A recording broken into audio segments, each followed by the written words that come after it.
j'espère que vous allez bien today. Moi je vous retrouve pour une vidéo Dr Love à l'occasion de la Saint-Valentin.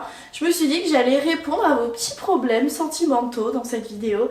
Donc je vous ai posé la question sur Instagram, voilà, de me livrer en DM vos questions par rapport à l'amour, vos petits problèmes et tout, et je vais y répondre. Donc tout est anonyme, bien entendu. J'ai reçu pas mal de messages, donc je suis assez désolée pour vous d'avoir autant de problèmes à gérer. Je me trouve extrêmement légitime à donner mon avis sur vos histoires de couple, étant moi-même célibataire. Je trouve que tout va bien, tout est normal, et étant absolument nulle en amour, je me suis dit c'est vrai que mes conseils allaient valoir de l'or, donc c'est pour ça que je fais cette vidéo. Alors, première histoire. En fait, je vais bientôt avoir 21 ans et je me suis jamais mise en couple. Avant, c'était parce que je voulais prendre en maturité, mais maintenant que je suis mature, je suis prête à me poser. Mais j'ai beaucoup de mal à trouver quelqu'un. Comme je fais du sport de haut niveau, etc., j'ai pas forcément le temps, tout ça, tout ça. Et je voudrais bien me mettre en couple, mais je sais pas trop comment m'y prendre et je voulais bien avoir ton avis. Alors déjà j'ai reçu plusieurs messages comme ça en mode j'ai jamais été en couple, est-ce que c'est grave, est-ce que ça veut dire quelque chose? Non, ça veut rien dire du tout, et ce n'est absolument pas grave que vous n'ayez jamais été en couple. J'ai envie de vous dire mieux vaut être seule que mal accompagnée. Plus ça prendra du temps, plus ce sera bon, je l'espère pour vous, ce sera une belle relation. Parce que franchement ça sert à rien de se mettre en couple pour se mettre en couple. Donc déjà là-dessus voilà. Maintenant là tu me dis que t'es prête à te poser, que t'aimerais bien rencontrer quelqu'un. J'ai envie de te dire c'est le problème de tellement de gens qui sont prêts à se poser, peu importe l'âge, peu importe le passé, etc. Juste des personnes qui sont prêtes à s'investir dans une relation mais qui n'arrivent pas à trouver la bonne personne.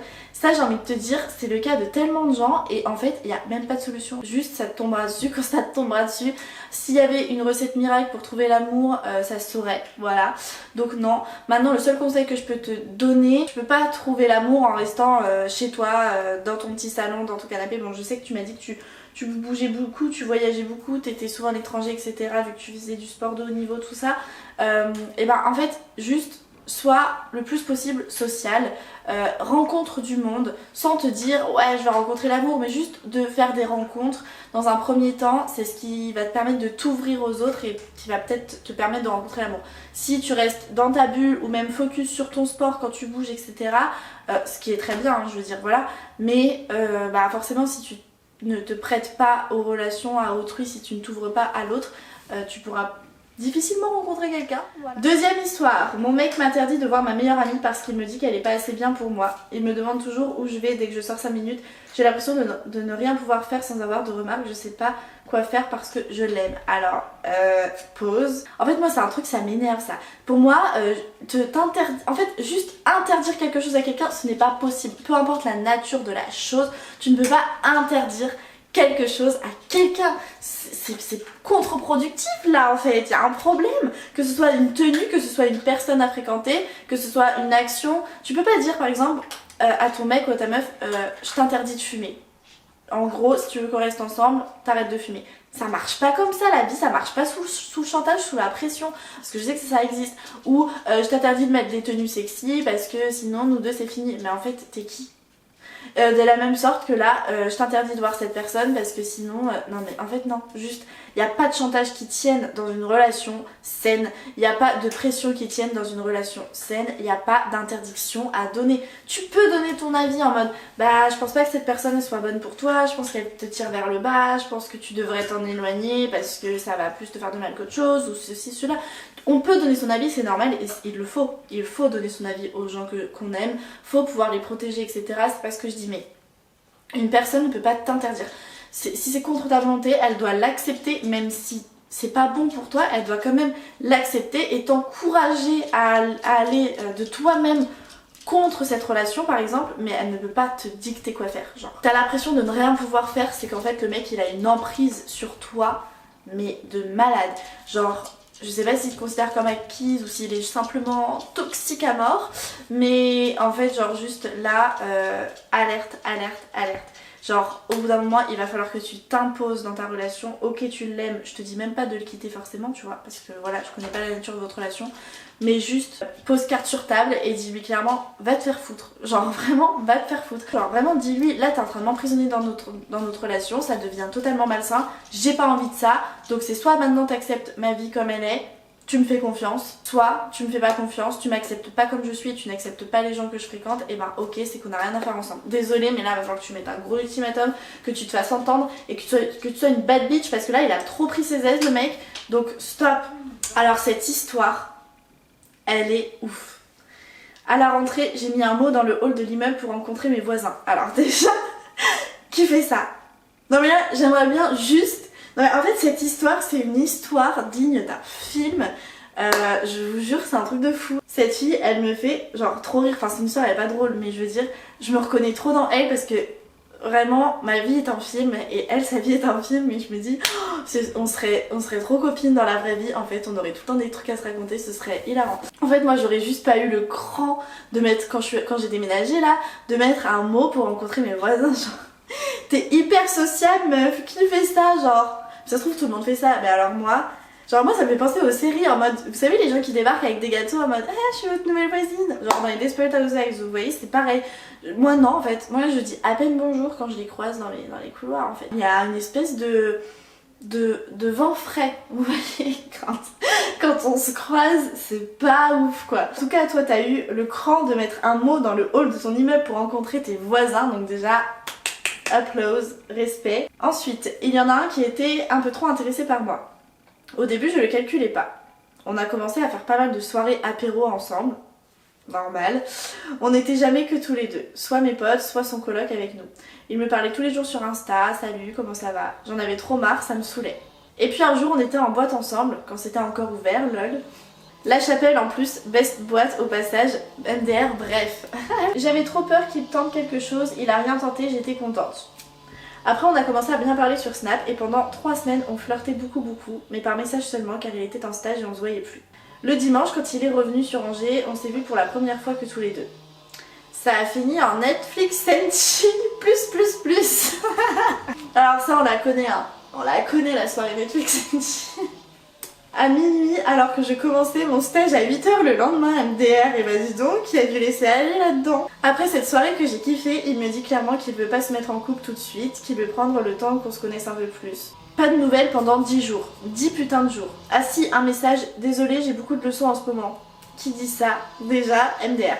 Non mais oui, ça c'est vraiment une excuse bidon, genre quand quelqu'un t'aime bien, il trouvera tout le temps du temps pour te parler, genre... Y a pas de désolé j'ai trop de leçons, désolé, non j'ai pas le temps, genre non. Bref, au final c'est son coloc qui vient me rechercher 10 jours plus tard. Et là pendant une semaine on se voit tous les jours, même plusieurs fois par jour. Donc pas avec son coloc, hein, avec toujours le même mec. Le vendredi soir de cette même semaine on rentre chacun chez nos parents et on parle jusqu'à 1h du matin. La conversation finit parce qu'il me dit je préfère qu'on reste potes, qu'on reste bons voisins. Il veut quoi lui? J'avais bien le seum mais je me suis dit on va pas gâcher l'amitié et c'est mon voisin, je peux encore lui parler. Très mauvaise idée. Il me parle quand il a envie et surtout il joue avec moi, tout le temps. Il sait que je suis attachée et il en joue. J'apprends qu'il parle beaucoup avec une de mes potes. Mais quel connard. Mais je décide de rien lui dire pour voir jusqu'où va aller sa connerie, mais il arrête de lui-même car il voit qu'elle est pas intéressée. Les mecs, je vous jure. Bref. 12 décembre, mon anniversaire, aucun message. Meuf, je me retrouve en toi, t'as même pas idée, bref. Aucun message alors qu'il le savait très bien.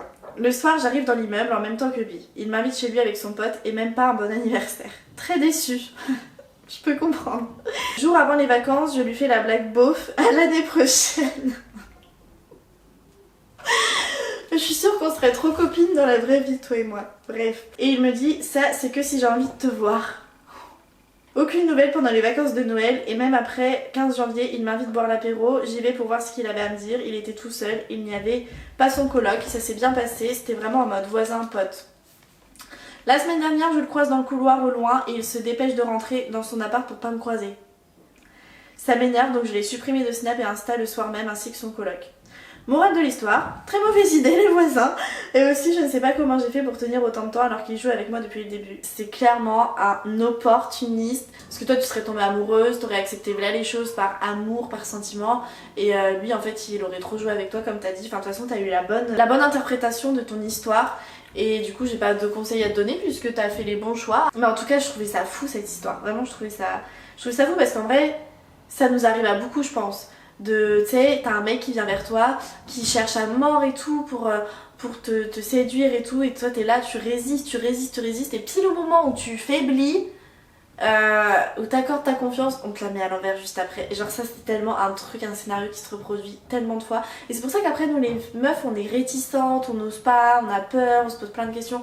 Mais en fait, les mecs vous savez pas ce que vous voulez, enfin si vous savez très bien ce que vous voulez, mais vous êtes pas honnête, c'est un truc de fou. J'ai ma meilleure pote qui a un crush sur mon ex depuis longtemps. Même quand on était encore ensemble avec mon ex. Même si à l'époque je n'étais pas au courant. Alors déjà est-ce qu'on peut faire une petite pause s'il vous plaît? À quel moment t'as un crush sur le mec de ta meilleure amie? Juste, moi, les mecs qui sortent avec mes copines, je les vois comme les mecs de mes copines en fait. Bref, ça avait déjà créé des grosses tensions quand elle me l'avait avoué. Tu m'étonnes, purée. C'est un sujet un petit peu compliqué pour ma part en tout cas. Je te comprends bien. Et depuis qu'elle m'a avoué son crush pour mon ex, elle n'arrête pas de m'en parler. Mais moi, je n'ai pas du tout oublié mon ex et j'ai encore des sentiments. Elle n'est pas au courant et pense que je ne ressens vraiment plus rien. Il faut aussi savoir que je suis restée en bon terme avec mon ex et qu'il est dans mon groupe de potes. Elle veut maintenant lui annoncer ses sentiments et j'ai tellement paniqué que je l'ai encouragée au début. J'ai pas envie de penser qu'à moi et de ne pas être là pour elle, mais je n'arrive pas à passer à autre chose au niveau des sentiments que j'ai pour mon ex. Je ne sais plus vraiment quoi faire, d'autant plus que je pense qu'il a encore des sentiments pour moi et que je n'ai pas envie qu'elle se prenne un râteau. Elle est vraiment persuadée qu'il l'aime. Quel bourbier! Vraiment, ça c'est le pire des bourbiers parce que genre là, c'est deux personnes que t'aimes qui sont enfin c'est toi et les deux autres personnes que t'aimes. Vous êtes tous dans la merde, vous êtes un putain de trio amoureux limite, vous voyez ce que je veux dire? Même si, comment dire, tu le kiffais plus ton ex et que lui il te kiffait plus et qu'il voulait se mettre avec elle, genre juste, en fait pour moi il y a une question de respect, je suis désolée, il y a une question de respect, il y a des codes en amitié, il y a des codes. C'est comme ça, tu peux pas faire tout ce que tu veux sous prétexte que oui, même t'as eu un énorme crush et t'es trop amoureuse et t'es tombée amoureuse et c'est plus fort que toi. Je suis désolée mais non, mais il y a des codes en fait, tu touches pas aux ex de tes potes, c'est... Surtout qu'elle ait le culot de t'en parler et tout en mode ouais je l'aime trop machin. Mais non mais attends mais c'est quoi ça? Ta relation avec elle est toxique, tu vois ce que je veux dire? Encore ton ex tu peux pas trop lui reprocher dans le sens où lui bah il est célibataire. C'est à ta pote de mettre les barrières.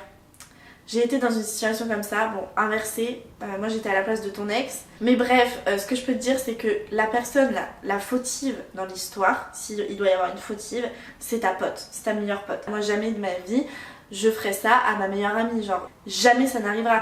Et encore moins de lui en parler en mode ouais je crush et tout machin, je l'aime trop machin, on se parle tout le temps. Oh, mais comment je me sentirais trop mal à l'aise en fait, parce que genre juste à travers lui je verrais ma meilleure pote, donc ça n'irait même pas, même si demain on sort ensemble ou quoi, on a des moments intimes et tout, ce ne serait pas possible quoi, enfin je veux dire... Et après tu vas voir ta meilleure pote tous les jours dans le plus grand... Non c'est pas possible. Pour moi c'est du même ordre que c'est une trahison. Quand tu respectes pas les codes, et ben ça s'appelle de la trahison. C'est à se demander quelle est la valeur de son amitié vis-à-vis de toi. Donc ok, je peux comprendre que tu l'aies encouragé et tout au début parce que t'étais trop mal à l'aise, tu savais pas quoi dire et t'avais envie de son bonheur etc. Mais t'as très bien le droit de revenir sur ta décision et lui dire bah voilà, moi je me rendais pas compte que ça me faisait quelque chose à ce point, je pensais que j'allais pouvoir l'accepter etc. Au final je me rends compte que non, je me rends compte que j'ai encore des sentiments pour lui et que c'est peut-être pas terminé mon histoire avec lui et je suis désolée mais ça me dérange que tu pécho un ex à moi parce que merde c'est mon ex en fait, donc j'aimerais que tu touches pas à mes ex en fait parce que trouve-toi tes mecs, merde. Au bout d'un moment faut aussi savoir s'imposer face aux gens parce que sinon les gens ils t'écrasent. Ok, il te marche dessus. Et là, ta pote, elle est en train de te marcher dessus, là. Après, il y a peut-être juste un malentendu et tout. Vu que tu l'as encouragée, elle se dit, bon, bah, c'est bon, tu vois. Donc, elle se rend peut-être pas compte. Donc, c'est pour ça, moi, je te conseille de lui parler, genre, gentiment et tout, en mode, bah, écoute, ça me dérange. Voilà, c'est plus fort que moi. Et je suis désolée, si c'est ton amie, elle comprendra, mais largement. Et elle dira ok pas de soucis, limite elle te reprochera le fait de pas lui avoir dit plus tôt parce que elle en attendant elle a pu développer des sentiments pour lui et ça j'avoue, c'est pour ça il faut toujours être honnête dans la vie. Mieux vaut une vérité qui blesse plutôt qu'un mensonge qui fait du bien. Là le mensonge ça lui a fait du bien pendant un temps mais tu vois là ça va être encore plus dur à accepter la vérité, elle va être encore plus blessante et ça va encore plus être difficile pour elle. Donc c'est pour ça en vrai, soyez honnête, n'essayez pas de brosser les gens dans le sens du poil dès le départ, enfin en tout cas j'espère que ça t'aura appris cette leçon là. Là fallait te rendre à l'évidence plus tôt, c'était impossible que tu puisses accepter cette relation. Genre t'imagines, ils s'embrassent et tout devant toi, vous faites partie de la même bande de potes et tout, genre c'est tellement mais malsain.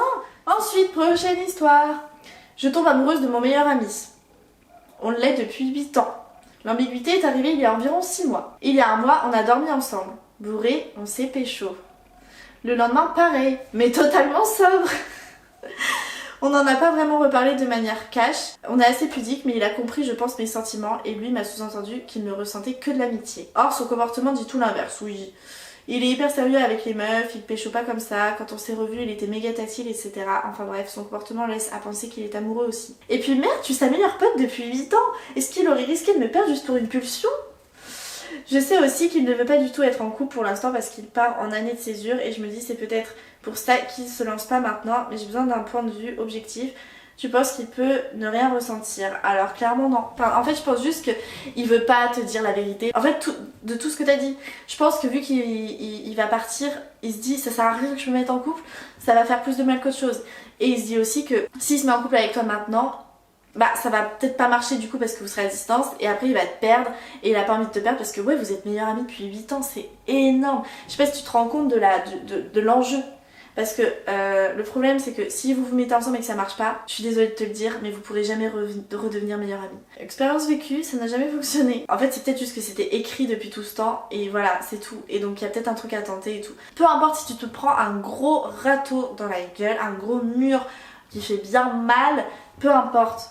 Peu importe. Genre vraiment dans la vie, en fait tu vas le regretter sinon peut-être toute ta vie, tu vois, de pas lui avoir envoyé tes sentiments, de pas avoir su si c'était réciproque, etc. Clairement je pense pas que c'est une pulsion. Au mieux il te dit que ses sentiments sont réciproques et vous vous mettez en couple, vous tentez un truc et ça marche, ou alors ça marche pas et là ça fait chier. Ou au pire il te dira juste bah désolé, c'est pas partagé, pour moi t'es ma meilleure amie et c'est tout. Et au pire, voilà, stop. Et toi tu t'arrêteras là-dessus et t'arrêteras d'interpréter ces gestes comme étant, comment dire, de l'amour ou quoi. Même si c'est peut-être le cas et que juste le mec qui t'a menti et qui s'est volé la face. Mais toi au moins dans ta tête tu seras clean. Tu seras clean.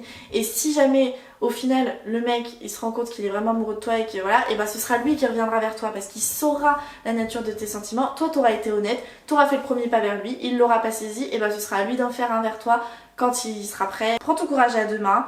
Sois une bad bitch là, affronte le truc, la situation, affronte-le. Moi je te conseille de lui avouer tes sentiments pour que la situation soit débloquée. Et dernière histoire que j'ai sélectionnée, je vous jure j'ai reçu tellement d'histoires mais sinon la vidéo elle va être trop longue. Je vis avec mon copain depuis bientôt 2 ans. Nous avons une situation stable et tout va bien. Le week-end en général on se voit pas. Chacun a son groupe de potes et j'ai commencé à flirter avec un pote à moi. Rien ne se passe, simplement des jeux de regard et on se parle par message mais rien d'ambigu.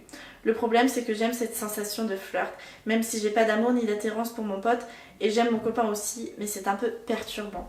Alors franchement, c'est normal. Je suis désolée, mais c'est normal.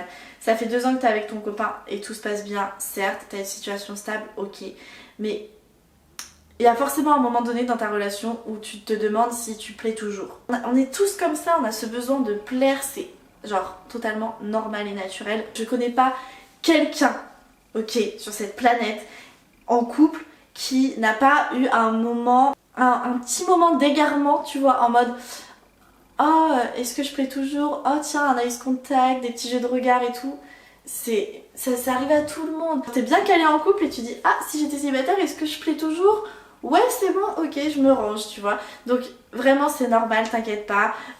Tant qu'il n'y a rien, enfin pour moi il n'y a pas du tout de tromperie. Si t'estimes que t'as pris ce que t'avais à prendre par rapport à ça, enfin cette sensation de flirt, essaye de te ranger en couple tranquille et tout avec ton mec parce que ça pourrait aller plus loin et c'est dommage. Si tu laisses le flirt s'imposer comme ça dans ta vie, etc., il y a forcément un moment donné où ça va aller dans l'ambiguïté. À un moment donné, c'est sûr, il y aura un message, un truc, un geste, une parole qui fera que ça arrivera dans l'ambiguïté. Et là, ma cocotte, bon courage parce que ça va être très difficile pour toi de t'en sortir. Si t'en avais rien à foutre de l'ambiguïté, tu fermerais les portes dès le départ. Si tu les laisses ouvertes, c'est que t'as envie d'y aller. Tu vois, c'est clairement la vérité.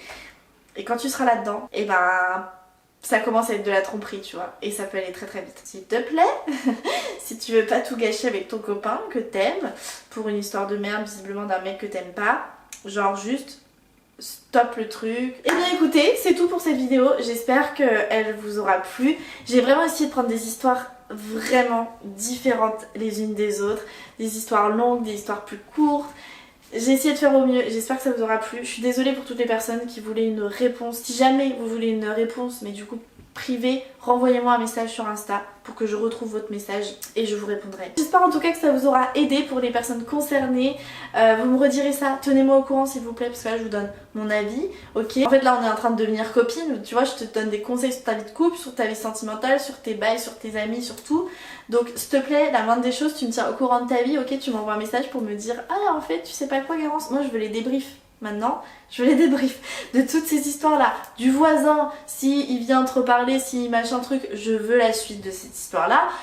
Pour l'autre, ta pote, est-ce qu'elle va se mettre en couple avec ou pas? Est-ce que ça va encore être ta pote ou pas? Je veux savoir. Pour l'autre, ton meilleur ami, quand tu vas lui avouer tes sentiments, ça, il va te dire quoi? Pour la première histoire, genre quand tu te mettras en couple, quand tu rencontreras quelqu'un, quand tu auras un jeu de séduction, peu importe. Je veux que tu me le dises aussi. Pour l'autre aussi histoire où ton mec il t'interdit de voir ta pote et tout, genre ça a donné quoi? Tu lui as dit les choses, ça a été quoi sa réaction? Et puis bah pour la dernière histoire, je veux aussi que tu me dises si t'as coupé les ponts avec ce garçon, si machin tu t'es mis au clair ou pas. Je veux les débriefs s'il vous plaît, soyez sympa avec moi, tenez-moi au courant, merci beaucoup. Sur ce je vous fais plein de gros bisous, merci d'avoir regardé cette vidéo et à demain pour la prochaine. Bye.